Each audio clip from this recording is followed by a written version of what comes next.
প্রতিদিন একটা নতুন আশা নিয়ে ভিডিও বানাই, অনেক সময় দিই, অনেক কষ্ট করি, নিজের সেরাটা দেওয়ার চেষ্টা করি।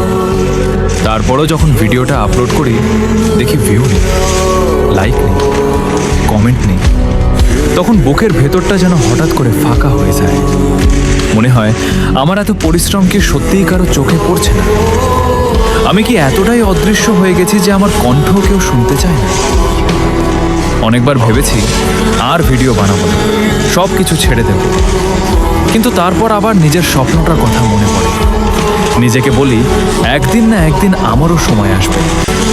আজ হয়তো কেউ আমার ভিডিও দেখছে না, কেউ একটা লাইকও দিচ্ছে না, কেউ একটা কমেন্টও করছে না, কিন্তু আমি বিশ্বাস করি পরিশ্রম কখনো বৃথা যায় না।